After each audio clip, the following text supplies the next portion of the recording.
আজকে আমি সবজির রেসিপি করে দেখাবো আপনাদেরকে। আপনাদের ভালো লাগলে আমার রেসিপিটি ট্রাই করতে পারেন। ফার্স্টে আমি দিয়ে দিচ্ছি হলো পেঁয়াজ কুচি। আসলে আমি এই মাটির চুলায় রান্না করতেছি, তাই একটু তেজ বেশি। পেঁয়াজ কুচিটা দিয়ে দিলাম, তারপর দিয়ে দেব মরিচ কুচি, তারপর দিয়ে দিচ্ছি ধনিয়া পাতা। আমি ধনিয়া পাতাটা আগে দিয়ে দিই রান্না করার সময়, রান্না করেও দিতে পারেন, কিন্তু আমি যখন কষাই তখন দিয়ে দিই, আমার এটাই ভালো লাগে। এখন দিয়ে দিচ্ছি হলো হলুদের গুঁড়া। আমি যেহেতু সবজি রান্না করতেছি, আমি হলুদের গুঁড়াটা একটু বেশি দিই নাই, অল্প করেই দিছি। আপনারা যার যেমন ভালো লাগে দিতে পারেন। একটু পানি দিয়ে দিলাম, পানিটা অল্প করে দিছি কারণ পুড়ে যাচ্ছে, সেজন্য পানিটা অ্যাড করছি সামান্য। তারপর দিয়ে দিলাম হচ্ছে ধনিয়া গুঁড়া।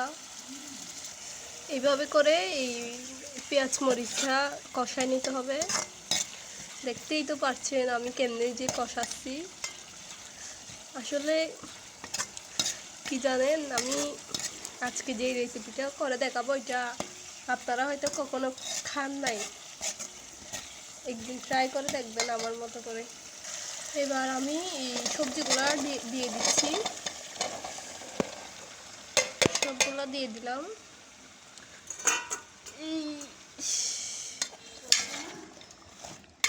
না, এগুলা ভালোভাবে নেড়ে চেড়ে দিতে হবে।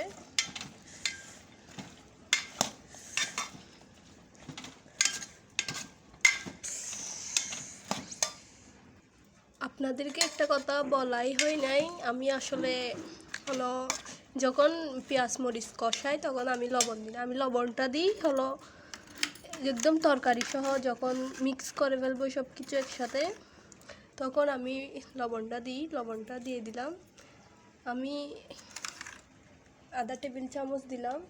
আর আপনারা যাদের স্বাদ মতো দিবেন, আপনাদের স্বাদ মতো, আমি আমার স্বাদ মতো দিলাম।